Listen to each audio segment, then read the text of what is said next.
लोग समझते हैं class 10th exercise 8.2 question number 13 और 14 को एकदम स्टेप बाय स्टेप समझेंगे और एकदम बेसिक से समझेंगे, जिससे आप अच्छे से समझ पाएं। तो आइए हम लोग चलते हैं बोर्ड पर।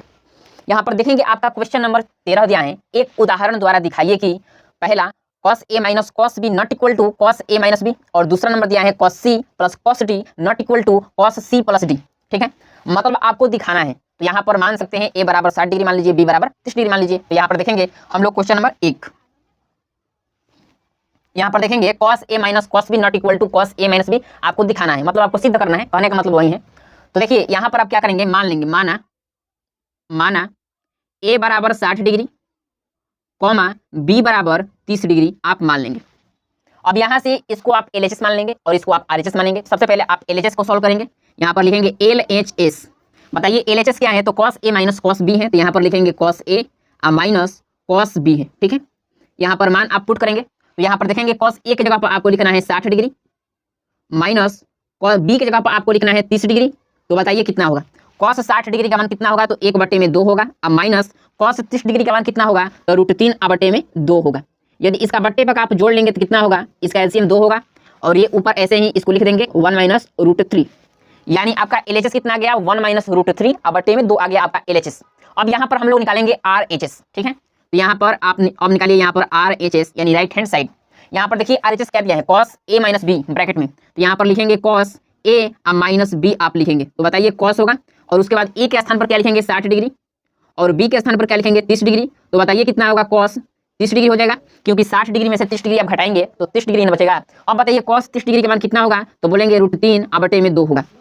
अब यहाँ पर आप देखेंगे कि LHS 1 माइनस √3/2 आ रहा है और RHS √3/2 आ रहा है, दोनों समान नहीं आ रहा है, दोनों असमान है। तो यहाँ पर हम लोग लिख देंगे इसलिए LHS नॉट इक्वल टू, मतलब बराबर नहीं है RHS के। यही हमको सिद्ध करना था, दिखाना था। ठीक है, अब यहाँ पर ऐसे ही आप क्वेश्चन नंबर 2 बना सकते हैं, ऐसे ही आप 3 बना सकते हैं, ऐसे ही आप 4 बना सकते हैं। तो यहाँ से आपको हम दूसरा नंबर भी क्वेश्चन बता देते हैं। यहाँ पर देखिए क्वेश्चन नंबर 2, इसको भी आप मान लेंगे, माना कि a बराबर 60 डिग्री, इसको भी मान लीजिए, माना a बराबर 60 डिग्री कॉमा b बराबर 30 डिग्री आप मान लेंगे। अब यहाँ से सबसे पहले आप LHS लिखेंगे। LHS देखिए क्या है, cos c प्लस सॉरी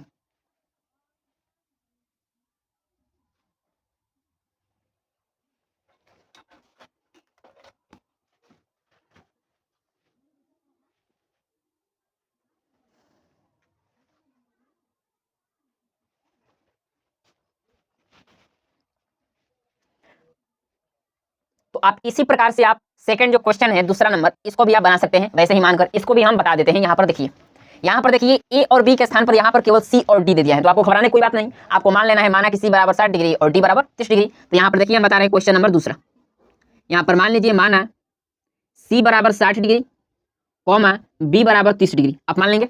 अब यहाँ पर देखिए LHS क्या है, cos c plus cos d है, तो यहाँ पर लिख देंगे LHS क्या है, cos c plus cos d, cos c plus cos d। अब आपको जहां जहां c है वहां पर आपको 60 डिग्री पुट कर देना है, और जहां पर d है वहां पर आपको 30 डिग्री पुट कर देना है मान को। तो यहाँ पर पुट करेंगे cos कितना हो जाएगा 60 डिग्री अब प्लस क्या होगा, प्लस उसके बाद यहाँ पर cos d, तो d के स्थान पर क्या पुट करना है 30 डिग्री। तो बताइए कितना होगा, cos 60 डिग्री का मान कितना होगा, तो बोलेंगे 1/2 होगा। cos 30 डिग्री का मान कितना होगा, तो √3/2 होगा। तो बताइए कितना आ जाएगा, इसके ऐसे लेंगे 2 हो जाएगा, और ऊपर ऐसे ही उतर जाएगा, यानी 1 प्लस √3/2 आ गया आपका LHS। अब यहाँ पर आप निकाल देंगे RHS। तो RHS देखिए क्या है, cos c प्लस d है ब्रैकेट में, तो यहाँ पर लिखेंगे cos c plus d bracket बंद। इसको भी आप सॉल्व कर देंगे, c के स्थान पर 60 डिग्री और d के स्थान पर 30 डिग्री, तो यहाँ पर लिख देंगे 60 डिग्री प्लस 30 डिग्री। तो बताइए कितना हो जाएगा, cos 90 डिग्री हो जाएगा। तो बताइए cos 90 डिग्री का मान कितना होता है, तो बोलेंगे 1 होता है। अब बताइए cos 90 डिग्री का मान कितना होता है, तो बोलेंगे 0 होता है, तो यहाँ पर लिख देंगे 0। अब यहाँ पर देखेंगे LHS और RHS समान नहीं आ रहा है, तो यहाँ पर लिख देंगे इसलिए LHS not equal to RHS, मतलब LHS RHS के बराबर नहीं है, यही आपका सिद्ध होगा।